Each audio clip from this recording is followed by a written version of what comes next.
Particle by Beth Huber. Valerie, a physicist. Edgar, a physicist. Godwin, a physicist. We are in a nondescript place with one flat, large panel. The front of the panel is painted with the letters CERN. Time is a construct. At Rise, we see Valerie and Edgar, both wearing lab coats, staring hesitantly down at the control panel.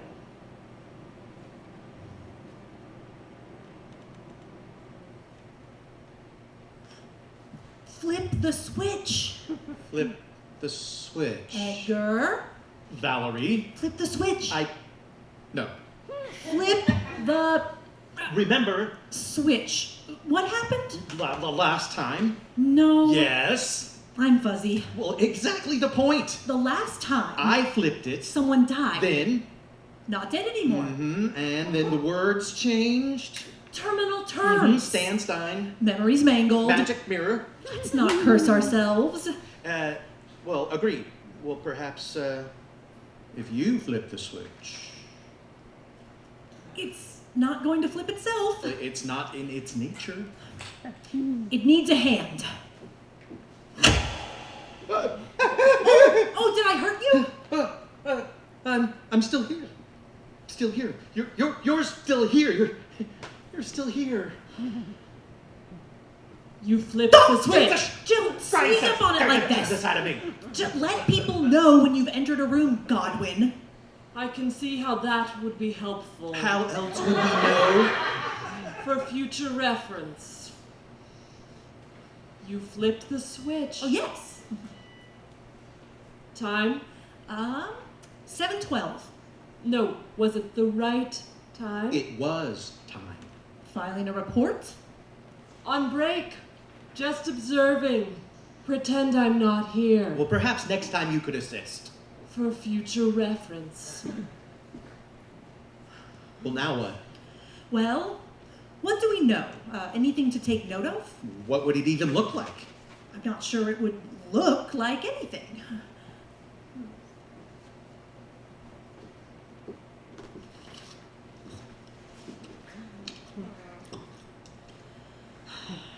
How else would we know? A sense of the dramatic? Like A feeling. the hair on my arms. The back of your neck. Uh-huh.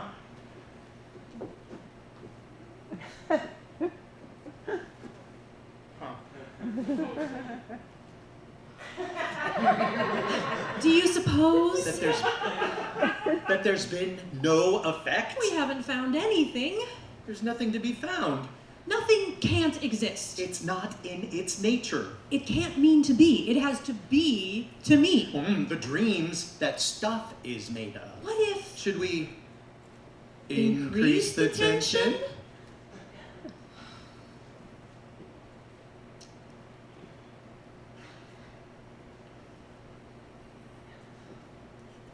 We need to be vigilant. Focused. Attentive to each particle. Attuned to each wave. Sense the weight of collision. See the sound of the split.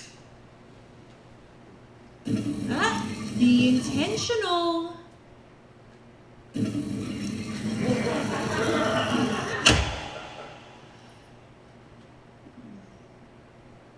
Would you like to see my neck? Sneak up on us like that. Let us know when you've entered the room, my good man. How else would we know? Announce yourself.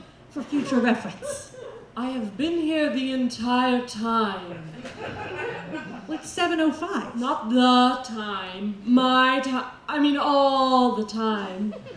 You are time? Interesting. You're daft, my good man. Edgar, this person's completely round the bend. What, are you a spy? For? It's your game, buddy. You tell me. I'm just observing. Well, are you time or are you intention? Are you vibration or are you mass? Are you a thief? That's my apple. That's my bite. Thief! We won't save you. We won't save you. Save me from what?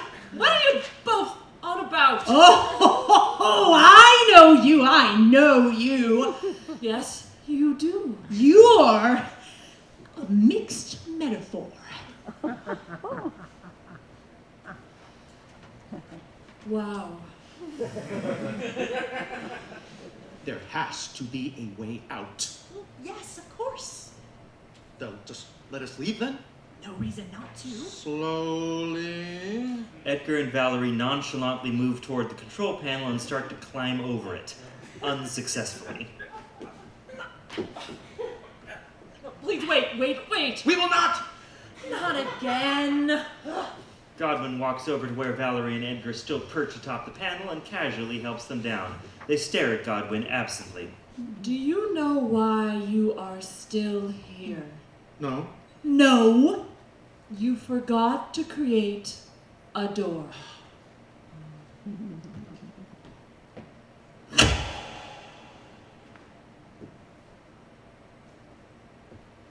Well, all right, what do we know? Anything to take note of? What would it look like? Not sure that it would look like anything.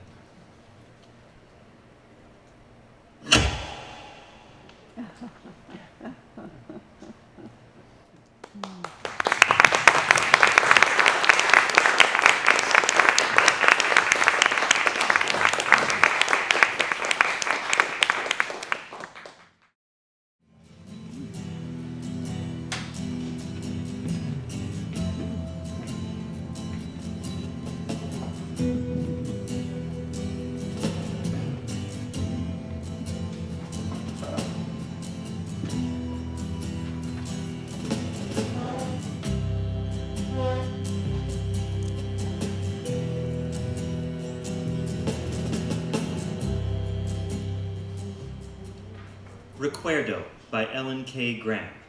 Recuerdo takes place in the interior of a small spacecraft, adrift and dangerously close to an almost dead star. There are 3 intelligences: Marmee, an artificial intelligence embodied by the ship, and 2 exhausted scientists, Kale, who's starting to fade, and Velasco, who's running on adrenaline. The poem Recuerdo is by Edna St. Vincent Millay. We were very tired. We were I'm sorry. very... The shockwave will crush me like a tin can. There is nothing I can do. Jesus, could you sound more bored? And what do you know about tin cans? Have you ever even... Kale, pay attention. I know what you've paying told attention. me. And I'm calm because you made me that way. So she did.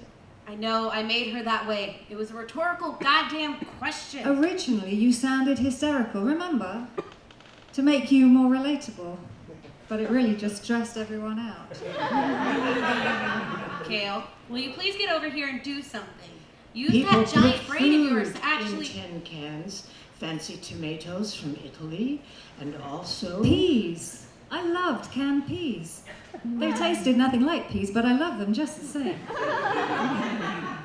Kale, what is wrong with you? I'm tired. You're joking. I've been awake for how many days? Depends on the planet. I still default to Earth even now. Then 3-ish. Would you rather sleep or die? I want to thank you both for coming along with me on this little side trip. I owe my groundbreaking research to you. Or what would have been groundbreaking research. My acceptance speech would have praised you both embarrassingly and at length. What acceptance speech? Velasco, it's done. We're going to die. Please don't anthropomorphize yourself. We're going to be destroyed. Better? We can't jump. Oh, now you're the expert. No, I'm not, and I've never been the expert. You're the expert, and you Marmee's the haven't. expert. But you know me better than anyone. And you haven't figured out a way to jump. If you can't crack it, it's uncrackable. If we jump, it'll break Mommy's back. She doesn't have a And, back. and we'll die. If we stay, I'll be squashed like a tin can, and you die. I'm sorry. Come here. Come. Look. No, Look out the window. fuck off. 100,000 years ago, it was a pretty star so bright it hurt. 90,000 years ago, it was a pretty star so bright it hurt. 80,000 years ago, it was a pretty star, so bright. Shut up.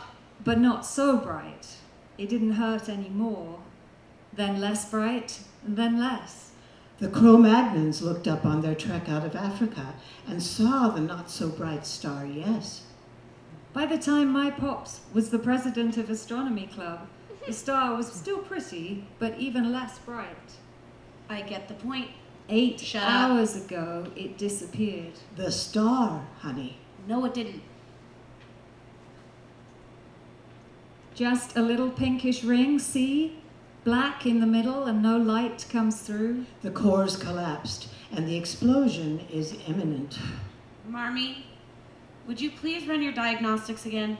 Happily. We can't jump. Precision, please. My back remains a liability. Don't call it your back. The primary longitudinal transverse girder is fatally compromised and will rupture if we jump. How long do we have? We won't know until we see the light from the explosion. When we do, we'll have 2 minutes until the shockwave. 2 minutes exactly? And 26 seconds, but it's hard to know for sure. Exactly 26 seconds. There are a lot of variables. It's hard to know for sure. I don't like your tin can metaphor. What would you suggest? We'll be pulverized. We'll just... Sometimes my metaphors miss the mark. Kale, wake up. What? This is it. You can't just sleep through it. It won't be the first time I slept through something important. Kale, Yes. I guess I could update the logs, update the, Why? for the black box. The black box will be atomized and blasted out into the far reaches of space. Don't do the logs. Are your affairs in order? What? Why do you laugh at everything? It's just, I don't know. What affairs? For who? I don't have anything. I won't need a coffin. All my diamonds will be torched alongside me. Do you have stuff? Riches? Heirs? You have diamonds? No, I have a lot of poor people on Earth. Not like poor pathetic people, people without any money. You are diamond free. Indeed. No one on the ship? Just you. But you're not on the ship anymore. I'm one of your people? Mommy's my other person. Velasco would like me to remind you that I am not a person. I don't care. Do I laugh at everything? You laughed when I slipped in the cafeteria. When I broke my toe. Oh, right. I didn't know you were hurt. It just looked funny for a second. Sorry. Guess I'm getting my comeuppance now. For my shallow and unserious life. Sorry you both got swept up in my comeuppance. That was meant to be funny, Velasco. You can laugh. What?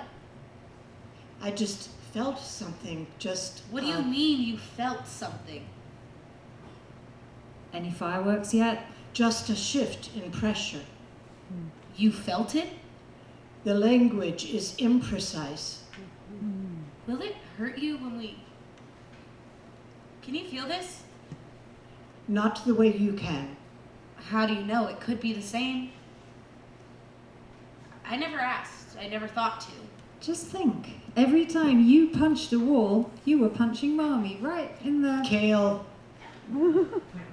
After I slipped and broke my toe, I was so mad I punched a wall and broke my finger. Really? Nearly. it was a sprain. I wouldn't have done it if I'd known. Shh. Velasco. I'm gonna die not knowing fucking anything. It's all a black box, all of it. Stop. We're in the middle of everything. Stars above us, stars below us, and we're gonna die in the best way possible.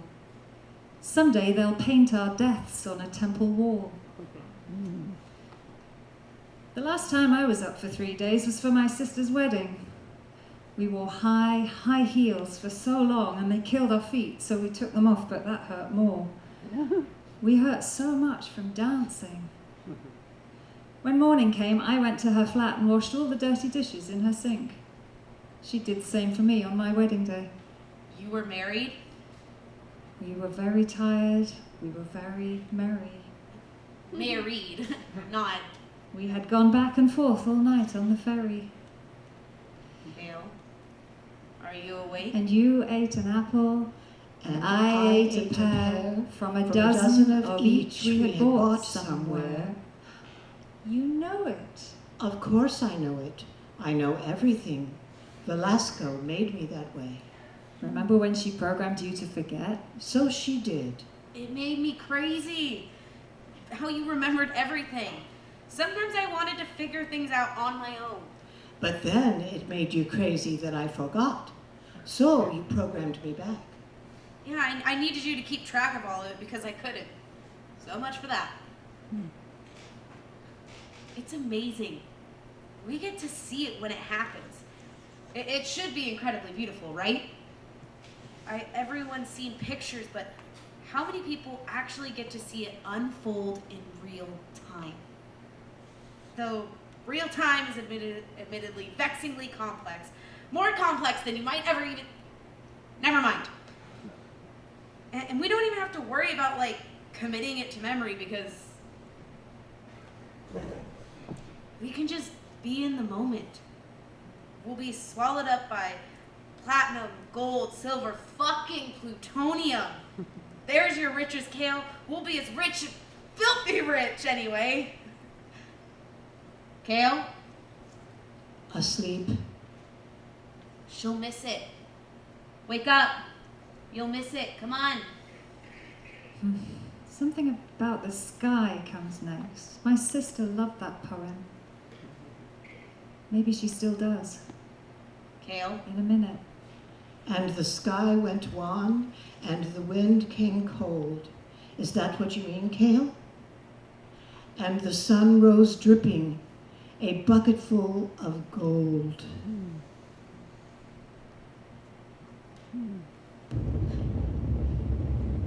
Should we hold on to something? That's it. Very nice, but that's not the actual end. Kale, you're missing it. Another verse comes after. But I forget. Now.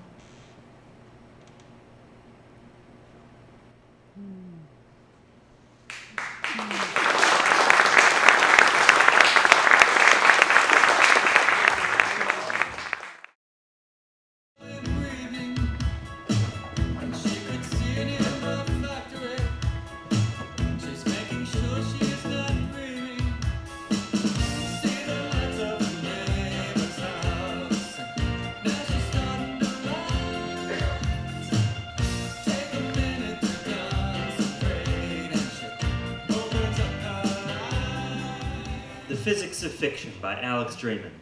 Sarah and Wendy sit at a table with a 723-page manuscript between them.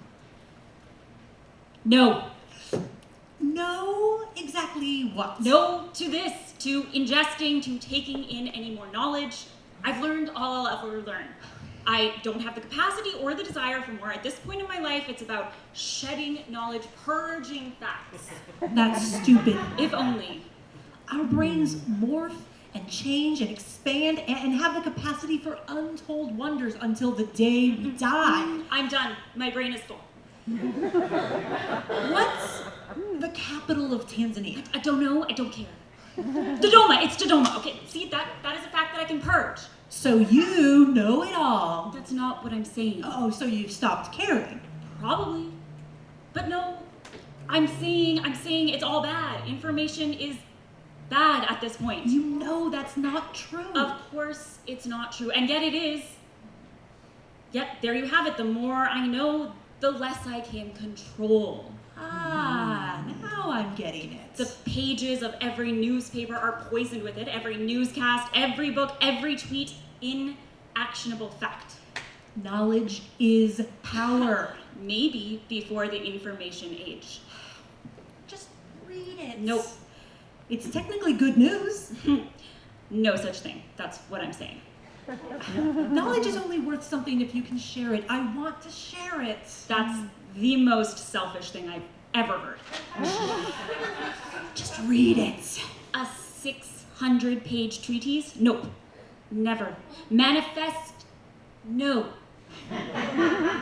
It's only 723 pages. 123 more reasons why I'm not going to read it. Oh, I've solved it. Solved what? You just don't tell me. It all. Uh-huh. Everything. All the whys, all the hows. For example, I now know how quantum theory is simultaneously both exactly right and exactly wrong at the same time, and how and why that is. Just one of thousands of things you'll come to understand when you read these pages. Everything else, from religion to why leg hair grows down and not up. Gravity. Turns out no. Trapping heat. No? Heat rises, the leg hair snatches it. Just stop. Read. So what is it? Your dissertation? You've been secretly in grad school for the last 4 years without telling me? Nope. A novel like The Da Vinci Code of Physics? It's fiction where everything is 100% true. A dissertation more entertaining than a thriller, where poetry, mathematical formula, and a biorhythmic 3-act Aristotelian story structure are one. Is there a car chase? 7. Then I don't want to read it. The cars represent Higgs boson God particles, which turn out to verifiably exist, but only when you actively observe them. So, my protagonist escapes by ripping the rearview mirror off her windshield, which causes the cars chasing her to collide. Harder pass. It's not like I'm asking you to read 800 pages. No, it's like you're asking me to read one page, one word. That word. Spark. You titled your dissertation Spark? Yes, because this is the 723-page spark that will ignite the world. Yeah, okay. Grotesquely literal. One brain at a time, each brain igniting the next brain. The lowercase s is lowercase sad. Unimaginative from word one. Well, of course it is, because that title alone on that title page is exactly that. Word 1. That word is cause, and the effect is the next word. And the connection between word 1 and word 2 is the universe that sets us up for word 3. So by the time you get to word 4, you've got 3 universes and 4 words geometrically colliding to create other universes. It's the physics of fiction. So what is word 2? Ah, see? Now you want to know. No, I don't. You flip the title page. Start reading. Never. Multiverses away. My brain is full. I know now that that is infinitely impossible, and you've always known that. Do you need me to turn the pages for you? Do not turn that page. You know I'm going to, and I know I'm going to, because within these pages is proof that free will itself is deterministic, and you have, in fact, already read page 2. If you turn that page, I will break any finger involved with the turning. The fact that you believe that is both true and adorable. But the fact itself, we both know, is false. I cannot ingest any more facts. I will not learn anything new. It's not new if it's a universal truth. These pages will change everything to how it already is. Then why read it? Because you can't not. Open your eyes. You're going to tell me I already have. You already have. The second word is the. There, I'm done. implying a noun is to follow. Do you see? But what is the noun, and how does it relate to the and to the title spark, and is spark itself a noun or a verb in this context? See? 2 universes already. Wendy, what is the capital of Tanzania?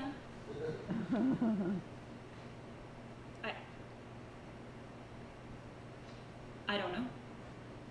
You're welcome.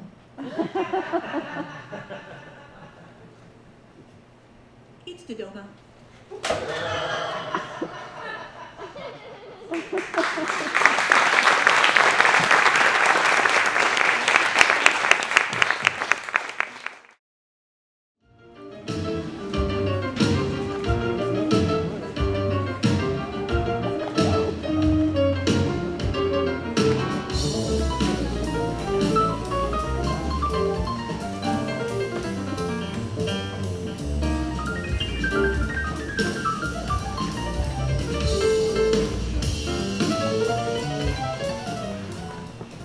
Perspective by Dana Schwartz.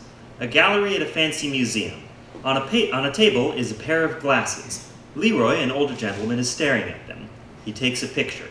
He steps back for a better perspective, takes another picture. As he's doing this, Linda, a younger woman, enters carrying a sketch pad.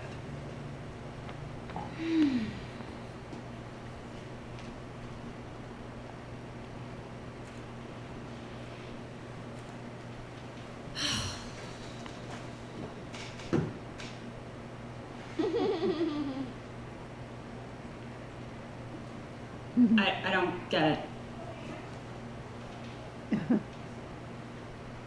What are you doing?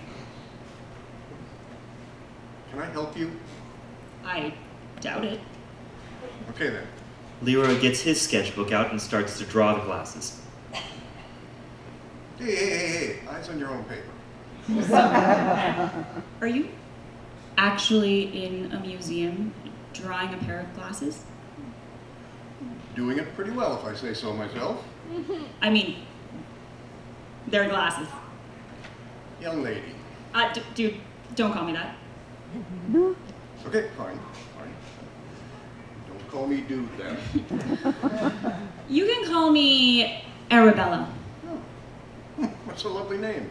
Thank you. It's my museum name.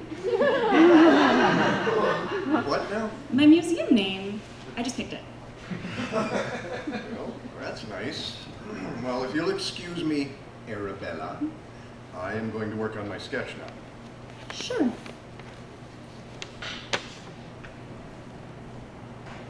Really? What? You're in a room full of incredible art, genius level work. Maybe there's something better to look at than me? Nah. I'm good. Hey, please don't do that. What? There are chairs, benches. Why don't you sit on the floor in the middle of a museum? I'm trying to get a different perspective. And also my feet hurt. Well, you should wear better shoes. These are cute. Arabella, you should always take care of your feet. Oh, okay. No, that's not what I meant. Please, keep your shoes on. This is a museum. You keep saying that. Like it's a church or something. Well, to some of us it is. Huh? You wouldn't take your shoes off in a church, would you? Honestly, right? Anyway, I think better barefoot. Well, do you have a museum name?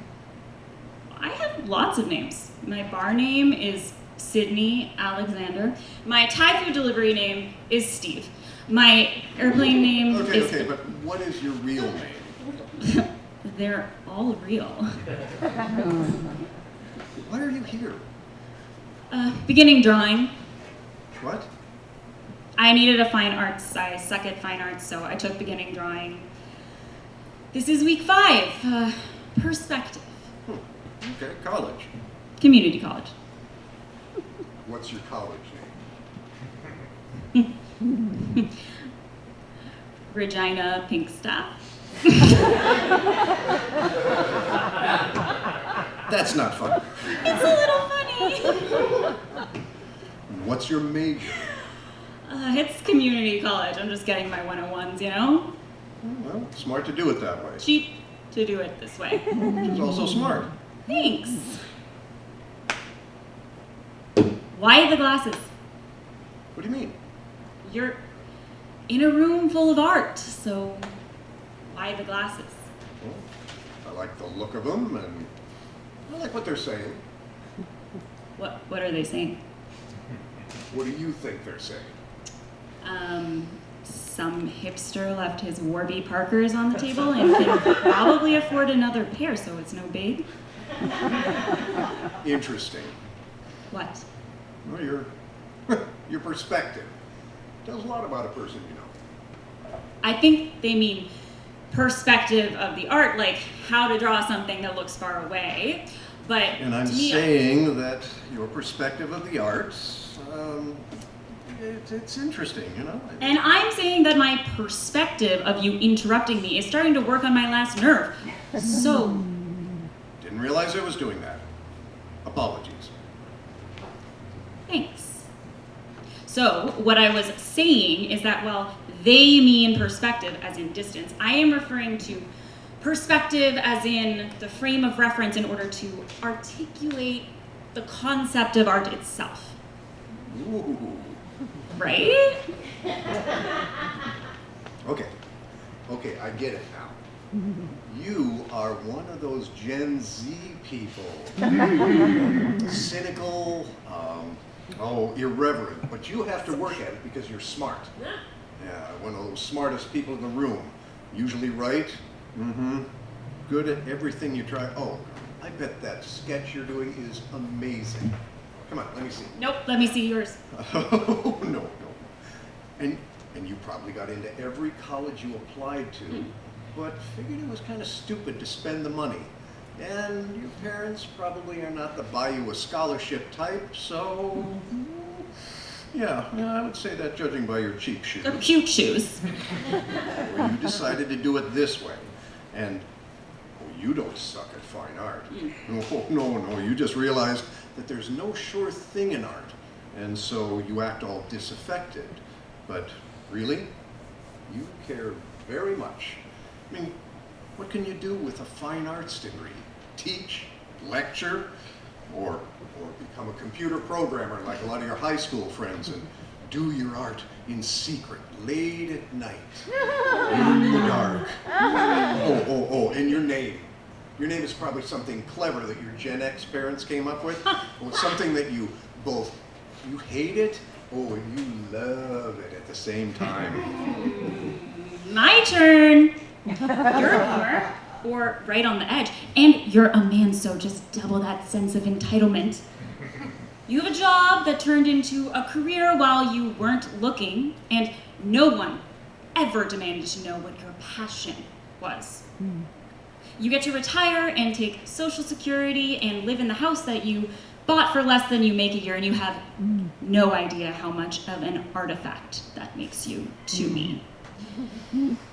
You come here because it's quiet and you can be creative and expressive while no one is looking. Your wife hates it here, so you're safe.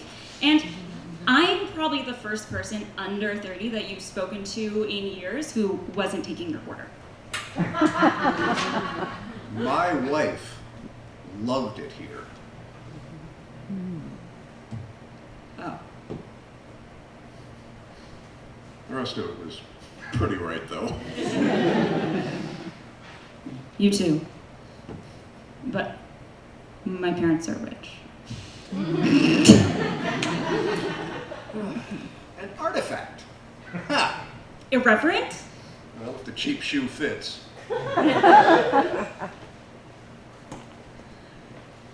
What do you think it's about? It's exactly what you said. I mean, the use of the banal to articulate the idea of art itself. I think they're just glasses. Oh, no, you don't. The art is the setting. The glasses are banal here, but somewhere else, like a bar or a library, they become art. The setting frees them to be what they want to be. And the glasses help us, the viewer, to see clearly. And inspires conversation and connection. Or they're a pair of glasses that a hipster left on a table. Art in its highest form. May I see your sketch?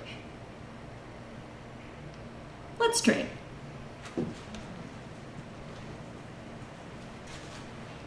Oh.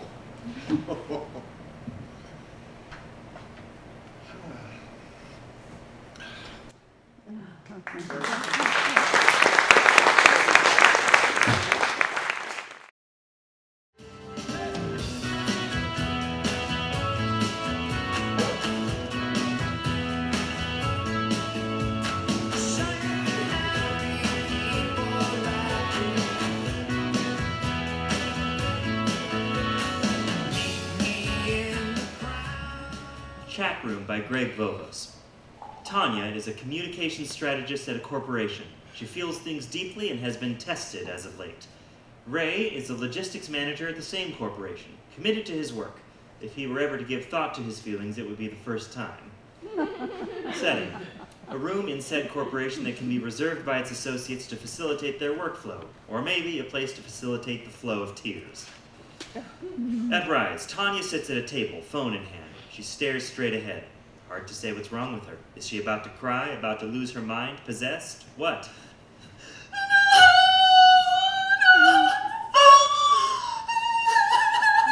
Ray enters carrying his laptop. He freezes when he sees Tanya crying, but only for a moment.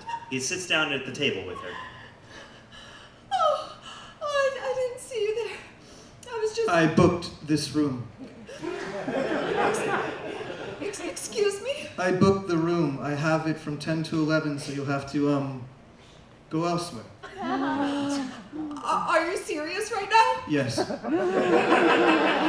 Her text dings. I just need a minute. Okay, it's just, I have to be on my call in 90 seconds. I am in great anguish here, if you didn't notice. Something did seem off, yes. Did something seem off? Yes, but again, I really need the room. You can go someplace else. It's a large facility. I booked this room specifically for its elite Wi-Fi performance. Well, I can't leave right now. Of course you can. You just push your chair from the table, stand, and exit. People do it all the time. I'm sorry if I can't manage to pull myself up from the table where I just received the news that my sweet puppy Dandelion died. Oh. Are you sure, though? Maybe if you just used your feet to help you get up and then... She was hit by a car when my mom attempting to rescue her from the street. Both were... Your mom was killed, too. I can't say it. Well, that seems unfortunate. Unfortunate. Sounds like they were in the wrong place at the wrong time. Are you for real right now? It's time for me to make my call. You should leave. He goes to log in and she pushes the lid of his laptop down, ending the call. That was a work call. I don't care.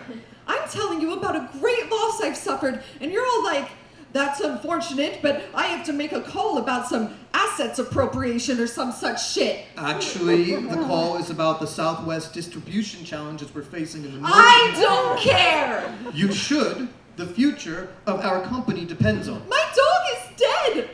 My mom is dead. I'm not following you. There is no future. Ray tries to open his laptop again. It seems to me that you are having a bad day. A bad day. A bad day? I'm having the worst day of my life, and you don't seem to give a shit that I am in deep despair. I feel like I should say something here, but I don't know what. Aren't you a manager? I am. Don't your employees ever struggle with things?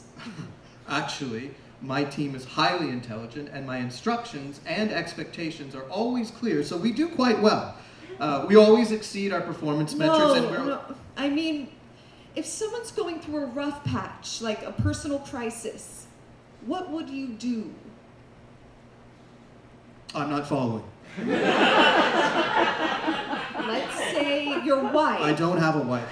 Okay, your husband. I'm not married. Well, there must be someone in your life you care about. This conversation is beginning to make me uncomfortable, and as I previously stated, I booked this room. I'm at the end of my rope here. If you don't say the right thing to me right now, I just might make my exit. Good. Good! As I told you, I need this room for my call. So you want me to kill myself? What? What did you think I meant when I said I would make my exit? That you would leave the room. You do know what the word exit means, right? Oh my god. Oh my fucking god. You are like clueless. You have no idea how to behave with people. He flips the lid on his laptop and connects. Hey, Sanchez, sorry about that. An associate here closed my laptop for reasons I can't quite comprehend. Now, about that Scottsdale warehouse with the black mold... Tanya again closes the laptop.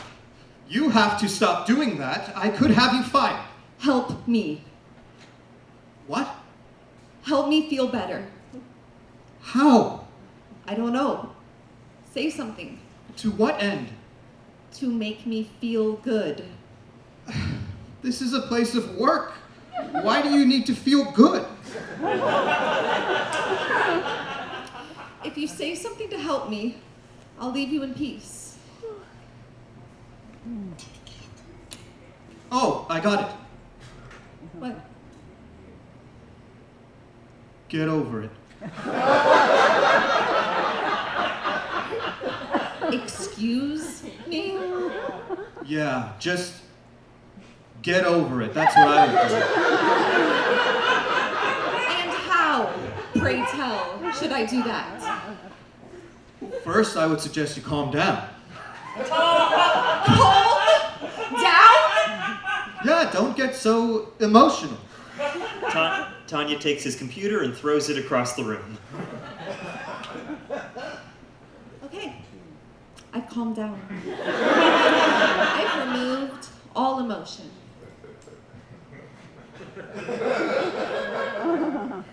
That was company property. Agreed. I was using that for business. Yes, you were. What am I supposed to do now?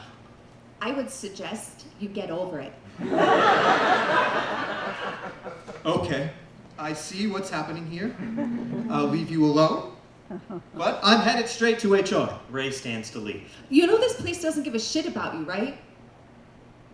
They'll move on with or without you. They're a company. I don't expect them to care about me. And who does care about you? Huh, Mr. Manager? I don't know. You know what the most fucked up part about this is? I think I care about you. And if that ain't some shit, I don't know what is. Ray texts something into his phone. Forget it. Have a good life, or productive life, or one that exceeds performance metrics. Tanya turns to leave. You have such a kind heart, or you did amazing on that project. What?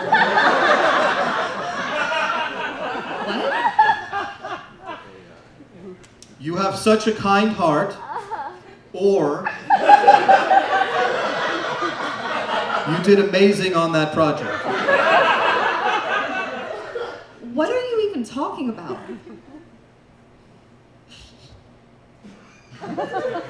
You have such a kind Tanya heart. snatches the phone from him and reads. what to say to someone when they ask you to make them feel good? Are you trying to make me feel better by using ChatGPT? Isn't that what you asked me to do? She gets closer to him. He moves away. She respects this. You don't know much about feelings, do you? They consume me. Well, that must be very challenging. I wanted to feel better about my mom and about Dandelion. But I know that's impossible. So anyway, the room is yours, although without a laptop, which might make it difficult. Oh, it's okay. I have the Teams app on my phone. Those performance metrics aren't going to exceed themselves, are they? I'm sorry? She puts out her hand. He stares at it. Shake it. Shake my hand as a business associate would, and I will leave. Ray considers, and then he does shake her hand. When he does, she pulls him tightly to her and embraces him. He tries to break free, but Tanya won't let him go. She starts to sob silently into his shoulder. I'm sorry you don't feel. I'm in so much pain right now, but I'm more sorry for you because you don't feel a thing. Tanya releases him. They stare at each other. What's your name? Why, so you can report me to HR? You did throw my computer, and then, well, it could be argued you sexually harassed me. Tanya. My name is Tanya.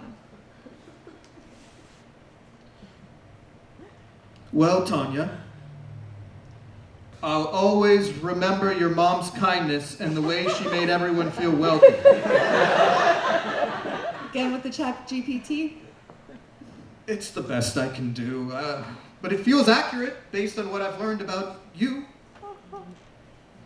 What's your name? Ray? I appreciate your kindness, Ray. Thank you for trying and for caring. You helped me. For real. Tanya exits. Sure thing. Ray looks in the direction she left, and when he's sure she's gone, he says into his phone, How do I know if I've experienced love at first sight?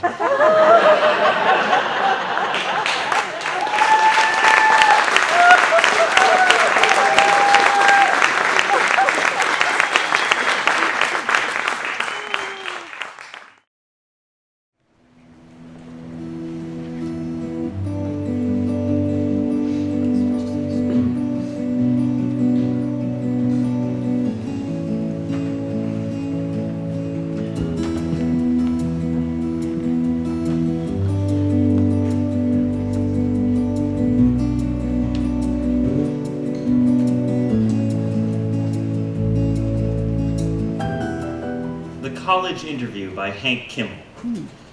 The Dean of Admissions is interviewing a high school senior. The action begins in the lobby, outside the interview room. Jonathan Shamsky. Ma'am, Ready? as ready as I'll ever be? Alone? Totally. Your parents? Necessary? Not at all. That girl in tears? She'll get over it. What I figured. Follow me. Sit. Well, Jonathan, you're my 6th interview of the morning, and I'm proud to say that each time the student and I reached an understanding about what we thought would be best for their future. Does that sound like a good aim for our conversation today? Sure. Before we start, let me offer you a felt-tipped pen embossed with the school logo. I already took 2 from the waiting room. Should I put 1 back? Keep them both as a souvenir of our time together. I figured with your endowment, it was okay to take more than 1. I suppose this will allow me to classify you as a go-getter. I was going to give 1 to my parents, to show them that I'm not easily deterred. I like that in a young person. Of course, I also think it's important to see the world realistically. Wouldn't you agree? Sure. Before talking about you, Let me tell you something about me. I've been doing this a long time. Maybe too long. While I'd like to think I'm helping young people create a passageway from one part of their lives to another, in truth, I'm more of a gatekeeper. It doesn't mean I consider one candidate less worthy than another. It means I'm bound by numbers that don't always give a complete picture. That's why we still give personal interviews, to humanize the process and see if we can help our candidates identify pathways that go beyond the obvious. Any questions? One.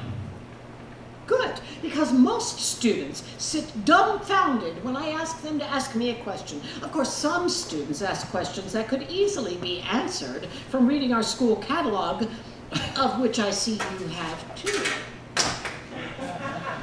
Is that all right? I was going to use one for a collage and give the other one to my parents. To show them you're not easily deterred. Exactly. Your question. If I'm accepted, why should I choose your school? You do realize we're one of the most sought-after universities in the world. You asked if I had any questions, and that's the one I have. Why don't we think more long-term? Like where you think you'll be in 10 years. Ooh, I'll probably be at a job that leaves me slightly dissatisfied, but with decent benefits and the chance to pay down my student debt. I'll still be obsessed with video games, and while my parents will still think I'm wasting my time, I'll be developing quick decision-making skills that will allow me to flourish in an industry that has yet to be construed.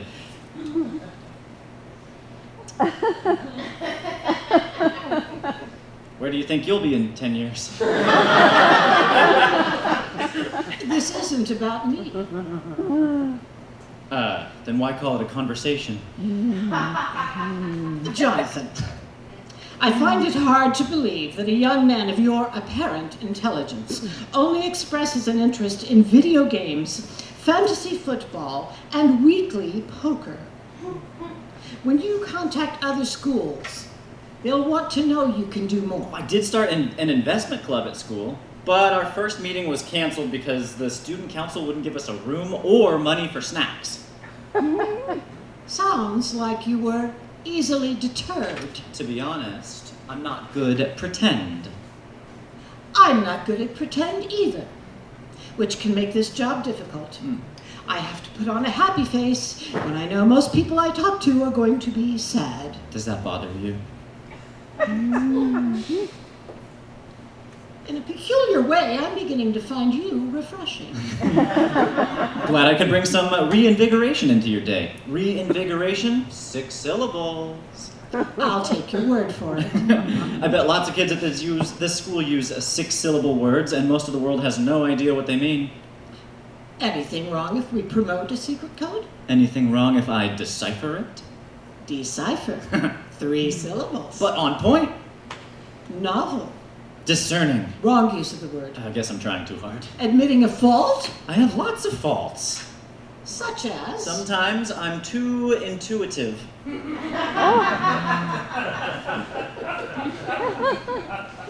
what do you intuit about me?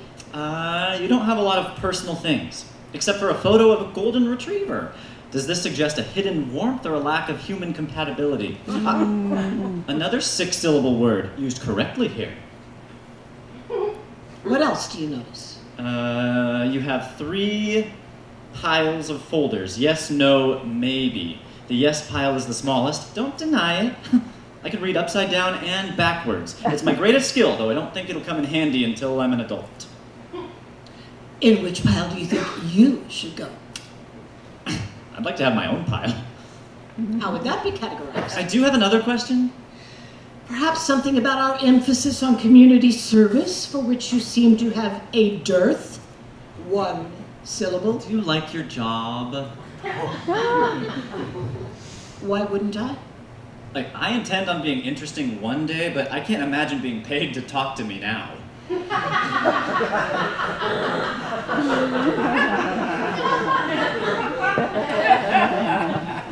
I note that your friend Adam wrote one of your recommendations. Am I correct to presume that Adam's also a high school senior? Don't worry, he won't be applying to this school. Ah, that's too bad, because he seems like a loyal and enthusiastic young man, though he should probably familiarize himself with spell check. Apparently, so should you. Perhaps this would be a good time to note that our school is spelled with an R-E, not an E-R. I knew that. At least you got it right half the time. I admit that's a stupid mistake. Will that disqualify me alone? Do you understand? We reject 94% of those who apply to our college, and that includes 88% of the people who take the time to travel to our office for a personal interview. I guess you develop a thick skin. It's not easy to make small talk with teenagers 6 hours a day, and even harder with their parents, though apparently your parents leave you alone. Well, they're satisfied as long as I stay out of jail and don't ask for cash.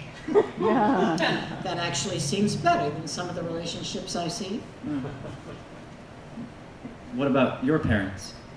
Are they proud of you? Come on, you asked me about my parents, shouldn't I ask about yours? My parents are deceased. I used to keep their picture on my desk, but they died when they were about my age, and it felt weird having them sit there as my contemporaries. Do you want to tell me more? No.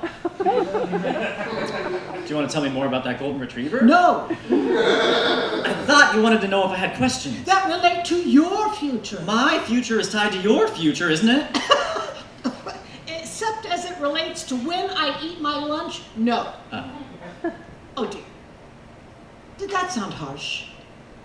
Don't worry, I have a thick skin. The whole day I sit here biting my tongue, seeing high school students in a host of compromised positions.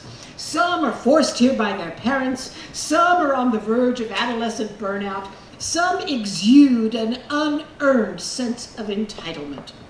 Of course, some are impeccably credentialed, and even then, we don't always accept them. You feel bad about that? Well, at least I haven't brought you to tears. Like that girl before me. Let's put it this way. She was easily deterred. Have you considered doing something else? Like jumping off a bridge? Wow! Impressive! I took this job right after college, and I haven't given it much thought. With talking to the same people about the same things? To find that one gem. What do you do until that gem comes along? Grin and bear it. I notice you doodle a lot. It keeps my mind focused. Can I see what you drew? I'd rather keep this focused on you. I doodle a lot myself. Nope, I mean it. Quite elaborately. Why didn't you put that in your application? I only do it for me, not for anyone else. There's nothing wrong with expressing an interest in art. The teachers at my school expect us to stay within the lines, but I'm more into self-expression. Usually, I'm not supposed to disclose what I put in the file, but for you, I suppose I can make an exception. Promise not to judge. I'm working on my profiles. Hey, that really does look like me. But it might come across more dimensional if you use a greater contrast of shade. Yeah, don't worry about being exact with the figures. Sometimes something more abstract can seem even more real.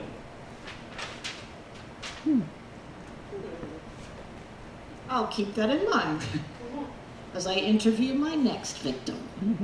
Is that my cue to leave?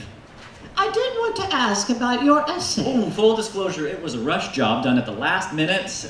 It was well researched.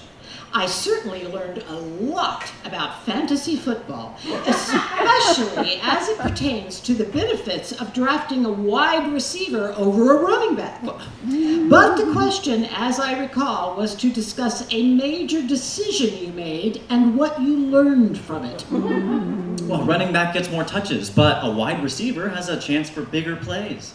That's how I live my life, as one big Hail Mary. Drives my parents nuts. I tell them if it's important enough, it'll get done. But they want me to live by a more well-established coda. Coda. I looked that word up before I came in. I thought I'd try to impress you with a word that sounds good but really means nothing, kind of like your SAT scores. Which for you came in well below our mean. Which makes it harder for me to justify your application, unless there was some sort of mitigation for syllables. Like my younger sister was hungover and drove me to the test site late? Why couldn't you drive yourself? My father said not to talk about a case while it's still pending. But the charges should be dropped. You had your license revoked? Over something stupid, but I already did my 50 hours of community service. And I understand community service is very important to you.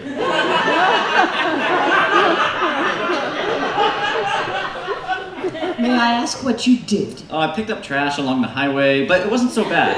I met a lot of people down on their luck, and their main advice was not to sell myself short. I meant what you did to get your license revoked.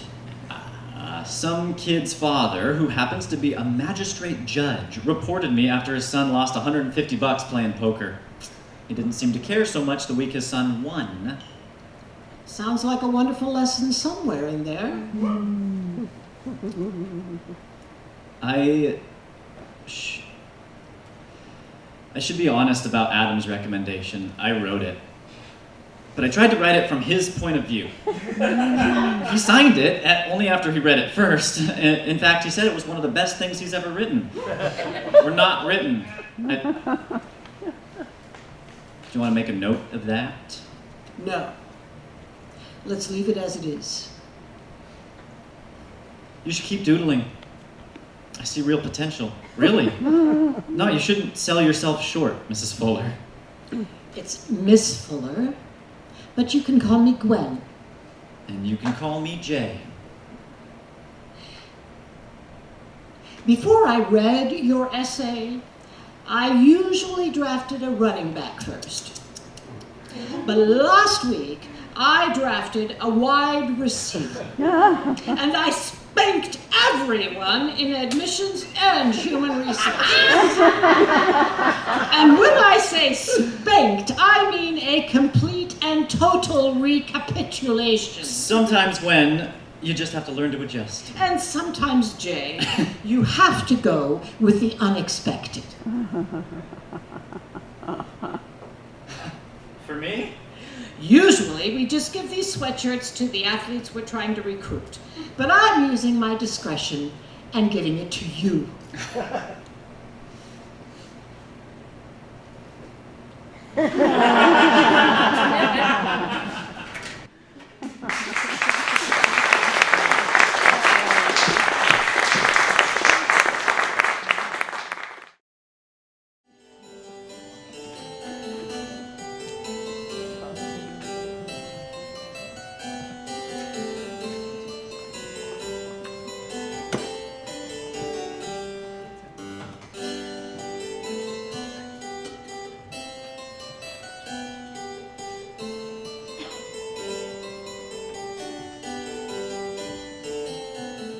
A Modest Proposal by Jonathan Swift, by Jessica Moss. Jonathan Swift is the greatest satirist of all time. He goes to his publisher to reveal his most incredible work yet. Alistair Plodge dines in his home. Jonathan Swift enters clutching a manuscript. I've done it. Done what, my boy? I've completed my finest work yet. I, Jonathan Swift, have written my masterpiece, what I'll be known for, my most Swiftian work yet. Your most what work? Swiftian. It's how people will describe works long after I'm gone. It will mean work that is like, but not as good as my own. And this is my most Swiftian yet.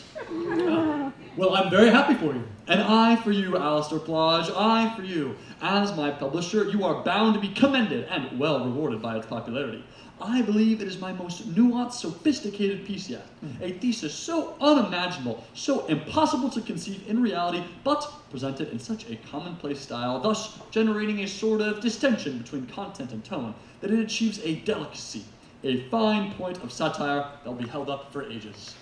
Well, that sounds magnificent, my boy. I'd love to hear more about it. But, wait, 1 second. Matilda! Let's let the little woman hear all about it, huh? Give you an audience, huh? Matilda! Matilda Plodge enters carrying a dish with more food. Jonathan Swift, as I live and breathe. Good evening to you, Mrs. Plodge. I do apologize for interrupting your meal. Oh, think nothing of it. It is always good to see you. Jonathan has written a new piece for me to publish, and he says it's his best one yet. Really? Oh, do tell us about it. Would you like something to eat? Well, it does look awfully good. I'll fix you a plate while you tell us about the new piece. It's satire, of course. Very difficult to do satire, you see. Uses humor, may appear merely as humor, but is actually a form of social criticism, a vigorous examination of the follies of mankind, using exaggeration or irony or any number of other rhetorical devices to entertain while also provoking thoughts. My. In this satire, I've taken aim at the upper class's indifference to the suffering of others and their cruel treatment of the poor. Our society is only allowed to flourish. Certain members of our society are allowed to flourish because so many others live in foul, fetid conditions and give their lives to backbreaking labor and suffering with no hope of advancement. Oh, that sounds terrible. Boy, awful stuff. And so I have written a manual that purports a suggestion for how to help children from impoverished families. Children, of course, are innocent as to their station, but are mouths to feed, which only encourages their families to fall deeper and deeper into poverty. Someone really must do something. Exactly, and so my little pamphlet, which is actually a brilliant essay but looks like a little pamphlet, offers a solution. It suggests that the poor sell their children to the wealthy to be eaten. Yes, I dare to write such a thing. Who is as brave or outrageous as Jonathan Swift? How does he come up with it? The piece is called a modest proposal. But because, of course, this isn't a very modest proposal at all. It's actually a very, very shocking proposal. I mean, I am actually telling people to eat babies, to eat poor people's babies. That's how ridiculous our society is. The poor have no other options but to sell their babies. And the rich are so callous and unfeeling towards the poor that they might actually eat them. I am a brilliant satirist.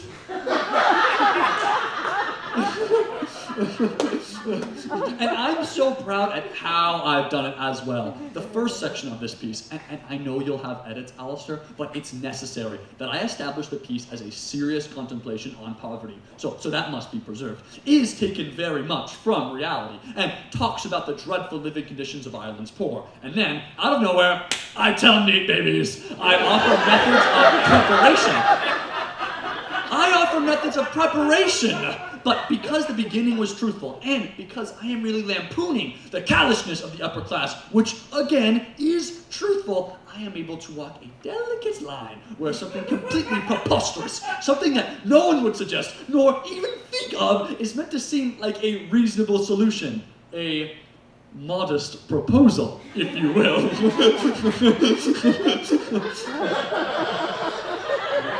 This is delicious!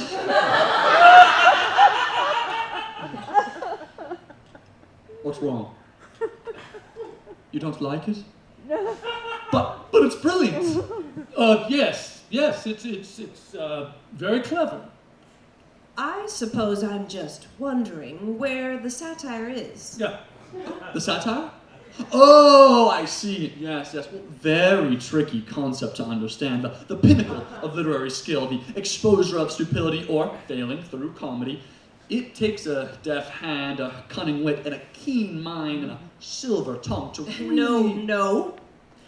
I understand what satire is. I just don't see how this is satirical. You don't see how... What Tilly is trying to say, I think, my boy, is that, well, it's a little awkward. You don't like it? You hate it? You think I'm a stupid hack like the Daniel Defoe who sucks the most? Oh, You think I should quit and do something practical. You think I'll never make it, and my writing is bad, and unoriginal, No. At least read it. I promise you it's good. People will like it. Or maybe they won't. You're right, I'm terrible. I've always been terrible. And everyone was just being polite when they said I was a very clever little boy. It's not that. It's... Well, this is uncomfortable. I'm a fraud! no, the thing is... What? It's... I don't understand. It's babies. In the food. Here. What you are eating, it's babies.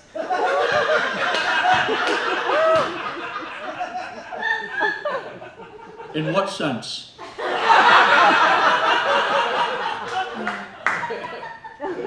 In the sense that you are now, currently, eating a baby. Eating the meat of a baby. Eating the meat and the flesh of what was formerly a baby, but it's now the meal and the flesh that you're eating.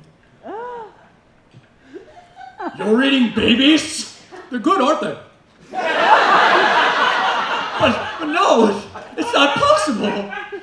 What babies? Of the poor, just like you said. The servants bring them in when they have had too many, and we give them a few coins, and it's always a nice big meal. You should try them in a fricassee. Ooh, tender, with cumin? Oh, falling off the bone. But don't you see how awful this is? Oh yes, terrible times, as you said. Someone really must do something. But you know, they can't feed them. They can't afford to feed them. And the only future there is the same as their parents. The same they live now. Or worse. Or worse. So in a way, it's mercy. In a way, it's a kindness. And we're doing well, but the economy isn't predictable. You know, it goes up and down, and a bit more meat never did anyone any harm, did it? And the parents make a little bit of money, have one less mouth to feed, and it's cheaper for us than anything else, just as filling, not to mention tasty, and, oh, I don't know, is it really that unreasonable? The first time I was a bit squeamish, you know, a bit unsure, but really it's amazing how you can get used to anything. Oh, Mr. Swift, you look so upset. Is it really as bad as all that? Yes! Of course it is! Oh, dear. They're just babies. Not the babies! Don't you see how this ruins my satire? How am I supposed to find a more extreme version of the world when this is the kind of thing that's actually happening? My piece is ruined! Oh, dear, oh, dear. Oh, you'll come up with something again, my boy. You've always done that before. I have faith in your keen wit, your deft hand, the rest of it. How can I shock? How can I criticize and condemn in playful fashion? What is the role of satire in a society as debased as ours? Maybe it has no role. No, it has a role. Well, maybe we just got past needing it. Maybe something new has to be developed. Or maybe we just need better satirists. You could write.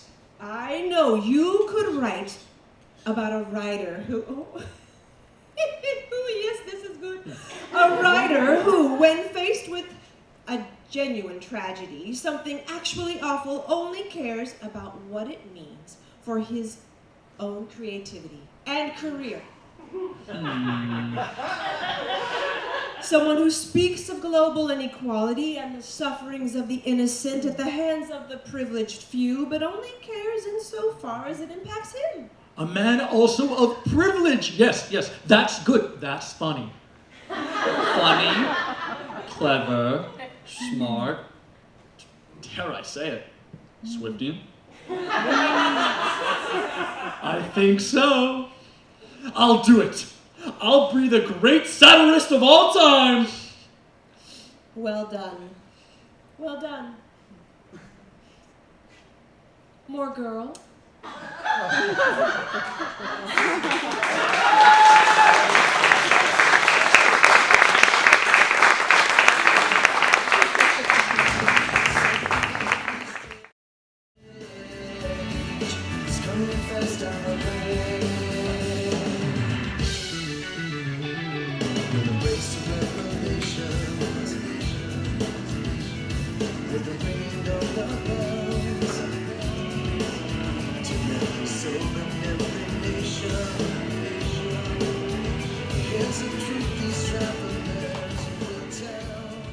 Everything in Between by John Mabey. Deb, a hologram, appears within the confines of a doorway. Our session is almost over, and you've barely looked in my direction. Maybe it's too hard to look. And you? Not much to see. Holograms are mostly just light. And human bodies are mostly just water. Different form, same energy. The language of science. I missed it. Was that sarcasm? It was supposed to be. Wasn't good sarcasm if you couldn't tell. My mom's attempts at humor were just as bad.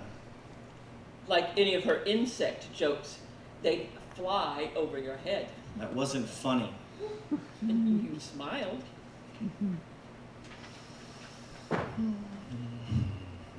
Funny how whistling and humming say it better.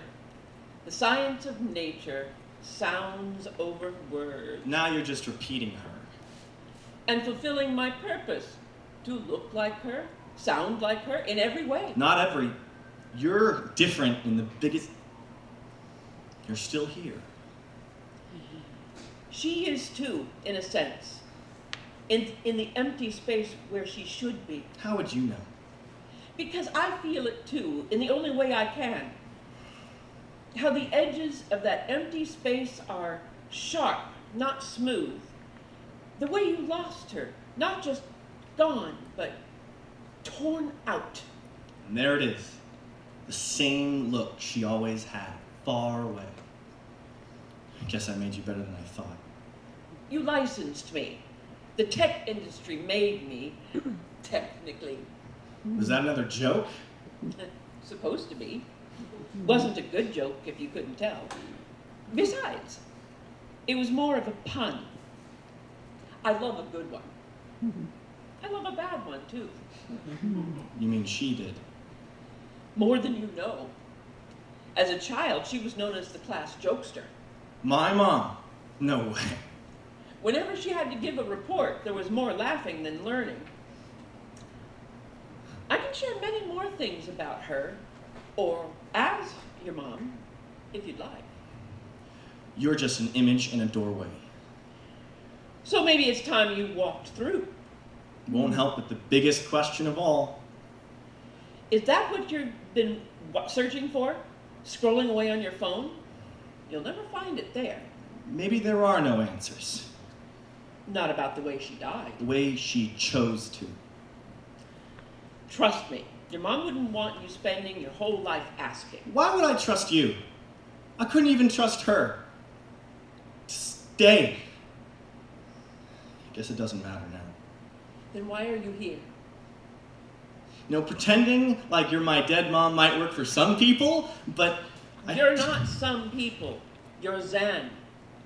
Stubborn, headstrong, willful. Hey. It's what she thought, with pride. Am I supposed to treat this like therapy? Or for remembering, or for laughing, or for screaming. Maybe it's all the same. Better get my money's worth.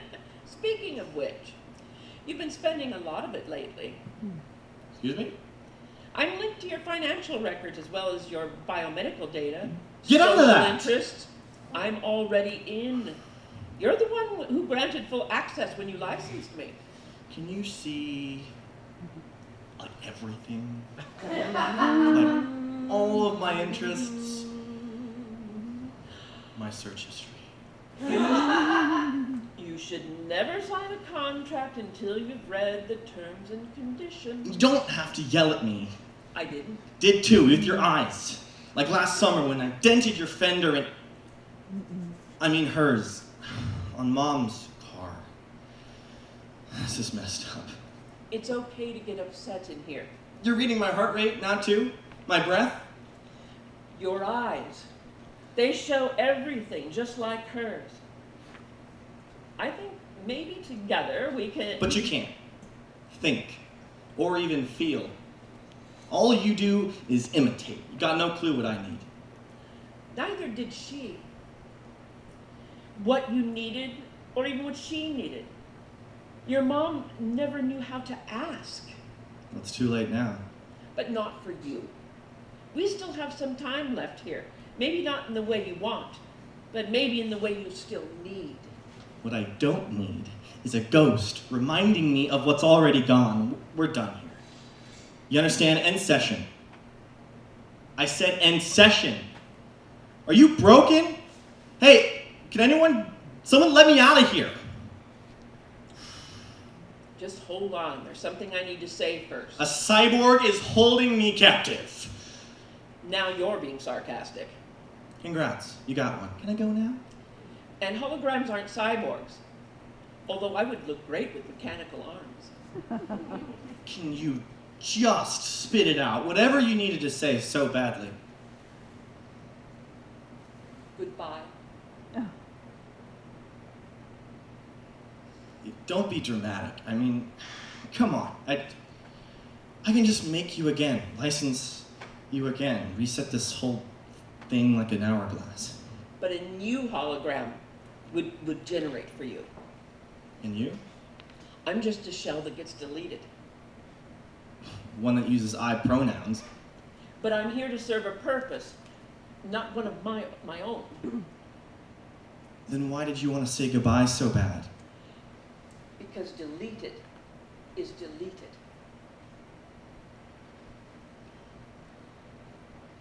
I can end the session now if you'd still like. How much time do we have left? Here, together, time. Never enough. They're categorized, by color, for me at least. Grouped by every shade. Hellos and goodbyes, and everything in between. Most of what I know about your mom was yellow. A bit of creamy orange, too. Some lime green, like sherbet. She hated ice cream. I wish she had tried that flavor. I wish she had tried to talk about her sadness. I wish she had tried so many things. The dance of cicadas. Huh? It's a science report, your mom's, in the 5th grade. Her love of science showed early. Did she ever read it to you? Her 5th grade science report? No, oddly enough, it never came up in conversation. May I, as her?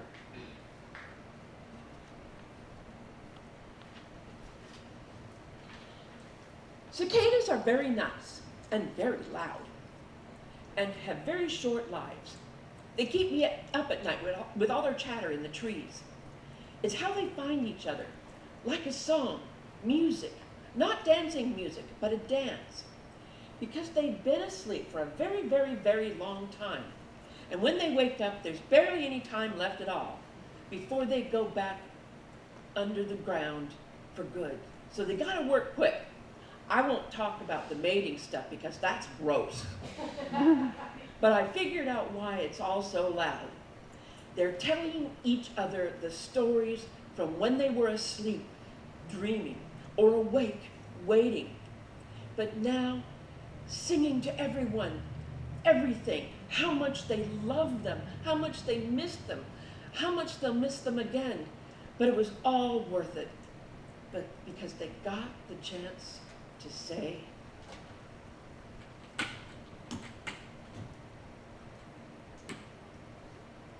goodbye.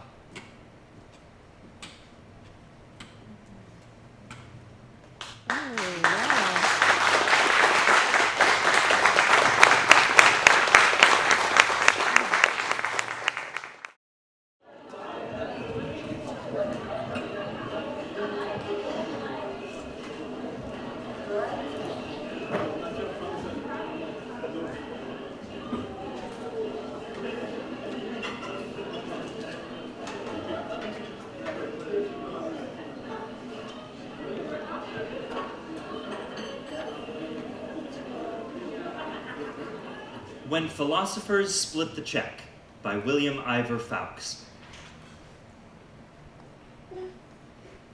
Well, that was certainly the best of all possible meals. Oh, Leibniz, you say that about everything. That's because everything is the best. Everything. What have you been smoking, man? How could it be otherwise? With an infinitely powerful and benevolent God responsible for everything. There you go again. It is always God, God, God. When are you going to give up such an infantile concept? Guys, please don't fight. I knew it was a bad idea to invite Sartre and Leibniz to the same dinner. Well, I'll grant you that the meal was excellent, but it can't possibly be the best of all possible meals because it's only the shadow of an idea of a great meal. Idea is far greater than anything we can experience in this world. Save it, Plato. Focus, people. We're here to come up with an action plan. How do we convince the government not to eliminate the National Endowment for the Humanities? Okay, how's this? Let's go out and do some marketing. We'll show everyone all the great things that we've done, like how we've taught them about goodness. And how we've brought them closer to God. And how we have introduced hopelessness into their lives. Marketing. What I recommend is chaos and resistance. Max, it's always the same with you, isn't it? Not everything is about the revolution, you know. Who said anything about a revolution? You want to make sure the endowment, you got to create a diversion. Here's what you do. You go out, you lock the fat lady in a closet. Then you throw the endowment over to the professor. He slips it into the piano. Then Harpo chases everyone around the room. Works every time. I never read that in Das Kapital. Gottfried, you have got the wrong marks. This is the one from the opera. What opera? Excuse me, gentlemen. Do you mind paying your check? We're gonna need this table for the dinner crowd. I'll take that, please. Nietzsche, you don't have to treat us all to lunch. Dream on. I'm just gonna do the math. I got screwed when Kierkegaard split the check the last time. Believe me. I'm not gonna let that happen again. Gottfried, how is the chocolate mousse cake? It looks yummy. It is. It's the best of all possible chocolate mousse cake. Maybe I should order a piece. Too late, Jean-Paul. I'm already splitting the check. You better let me do that. I'm much better at math than you are. Says who? I invented calculus, you know. Don't you dare!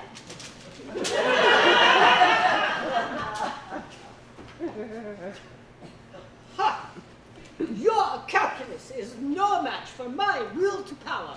You syphilitic little mama's boy. But your mother was a schmuck. Nietzsche!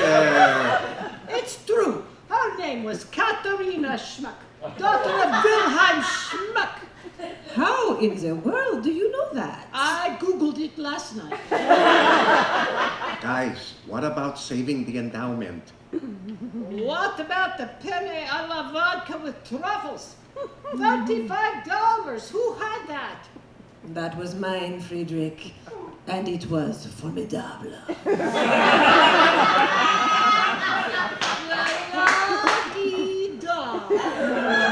You're not splitting the check evenly, are you? That would certainly make things easier, especially since I can't figure out how to work the calculator on my phone.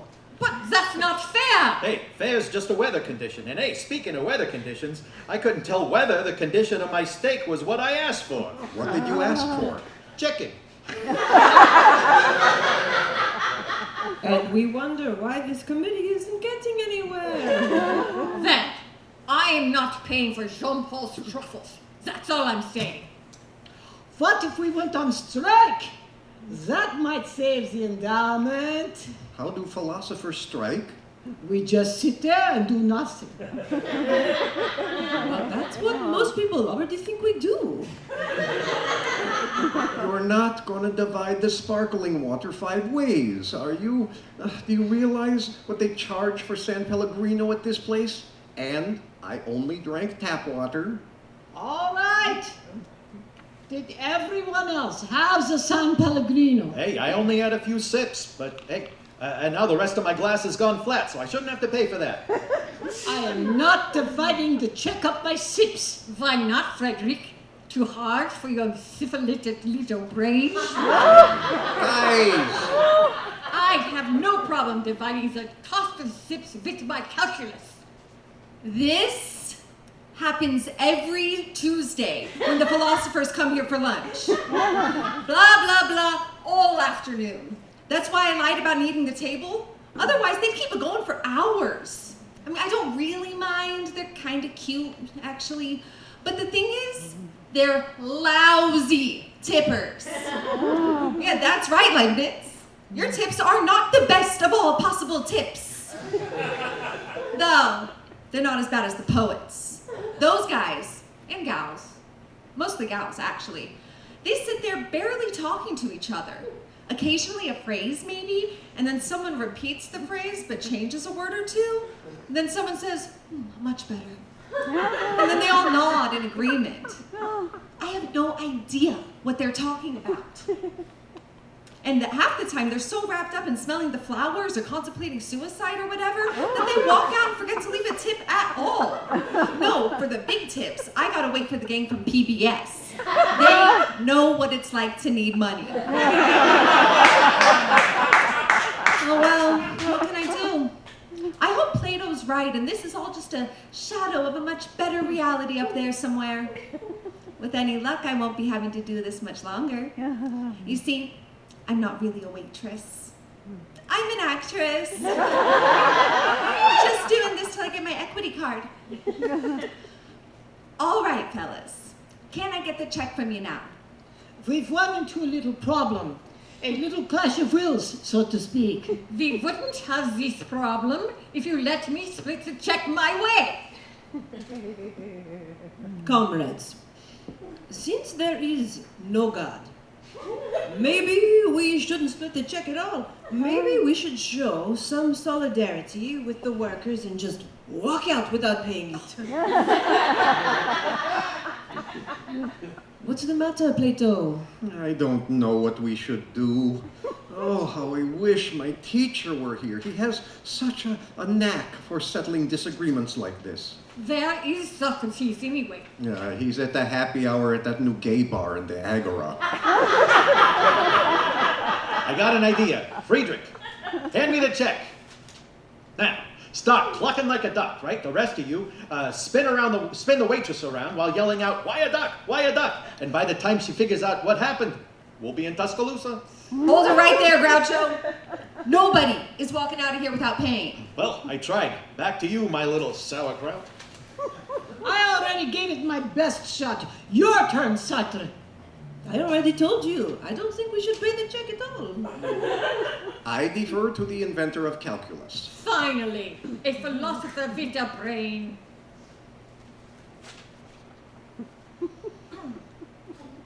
Let's see now. Jean-Paul had the penne à la vodka with truffles.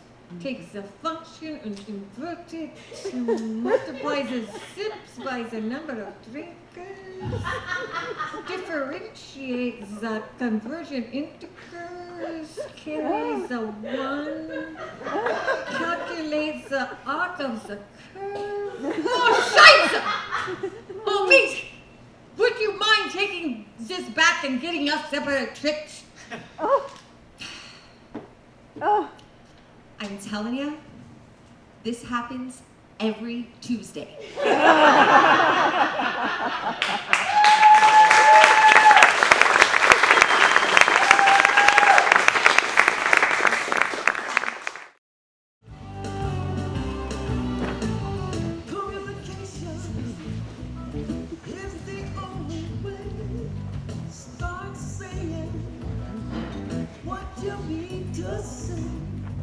All your troubles are gonna run away. Kevin and Jules by Samara Siskind. Darkness. We hear laughter, music, stumbling, and then a door slam. We hear the commotion of a party taking place outside. 2 teens stand awkwardly. You okay? Yeah, it's tight in here. Glad I'm not claustrophobic. Or nyctophobic? Huh? Nyctophobia, extreme fear of the dark. Wow, good word. How'd you pick up that one? I have it. Hello, my name is Kevin and I'm a nyctophobic. Geez, Kevin, why didn't you say something? And look like a wuss? No thanks, I'd never hear the end of it. You're not gonna freak out or pass out on me or anything, are you? Do you have, like, an EpiPen? I'm not allergic to the dark. I'm just scared of it. Well, if it gets to be too much, we'll just open the door, okay? Deal? I can handle it. How much time do you think is left? I don't know, 6.5 minutes. I wish we had our phones, then at least we'd have some light. Why did they take them? So we wouldn't count down 7 minutes watching TikTok. First time, huh? Is it that obvious? Kinda. Oops, I dropped. Here, let me. Ow! Sorry. You okay? At least now I see some light from the stars, so thanks for that. That's funny. You're funny. A crashing sound outside. Whoa, that was quite a crash. Sorry, I guess they broke something out there. It's okay. This is some party. Jen's folks are not going to be happy when they get home, I'll tell you that. This is even worse than homecoming, right? I wouldn't know. This is my first, house party. I don't get out much. Could this closet be any smaller? Seriously, we should be using Jen's walk-in closet upstairs. It's huge and it just holds, shoes. Hey, are you all right? Yeah, just starting to sweat a little. Because of the night of phobia? Do you want out? Nyctophobia. No, I don't know. I may be sweating for other reasons. We don't have to do anything, if you don't want to. I was gonna say the same to you. Consent, it's, really important. Hey, are you shaking? No, I'm fine. You know what? Try this. Hold a finger to your lips. Now smell the flower. Blow out the candle. Again. Smell the flower. Blow out the candle.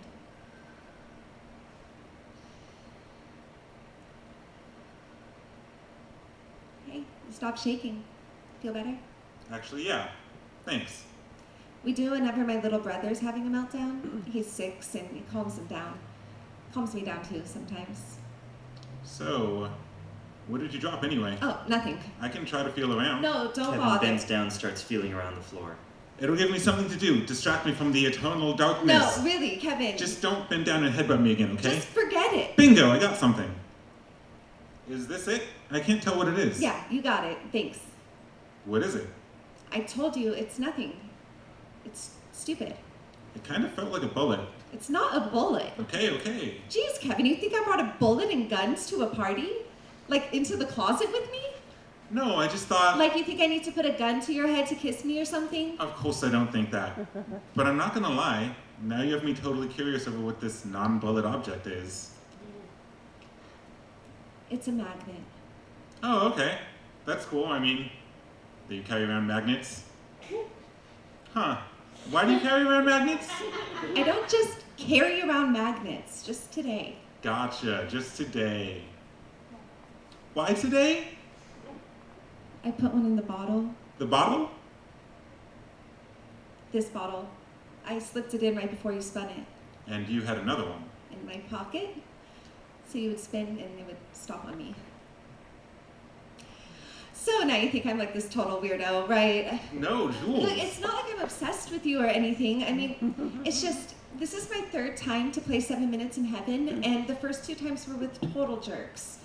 We usually use the app or choose numbers out of a hat, but I suggested spin the actual bottle this time, retro style. I guess I thought if I had to be in here, I at least wanted it to be with a nice guy, like you. You're a really nice guy, Kevin. Well, thanks. Not to mention you're totally cute and mysterious and have really good hair. I don't know, you just kind of shine. Okay, that was it's awkward. Well, you're cute and have nice hair too, and I don't think you're a weirdo at all. In fact, I think it's really sweet. You do? 100%. You even taught me this cool Jedi breathing flower candle mind trick. If it weren't for you, I'd probably be in full panic attack mode and having serious heart palpitations right now. Jules puts a hand on Kevin's chest. Your heart is beating really fast. Yeah, I guess it is. Mine too. You know, if you wanted to, like, kiss me or anything, I mean, you totally have it. You know, like my consent. Ah, okay. That's good to know. Nothing happens. Yeah,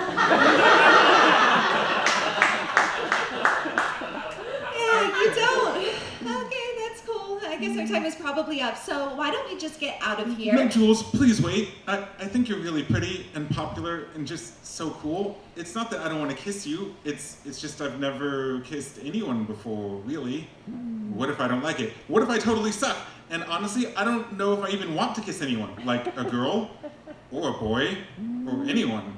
I just don't know. The guys already give me a hard enough time as it is. I don't want them to treat me differently, make fun of what I am, especially before I even know what I am. It's like this crazy, chaotic hormone party train running through my body 24/7 and I can't get off. I know what you mean. It is confusing. I thought that I wanted to kiss those guys before, but when it got down to it, I didn't. They were all handsy, and it kind of ruined it. Anyway, I guess I just like you, no matter what you are or what you're not. Like I said, we don't have to do anything. We can just talk, smell the flowers, blow out the candles.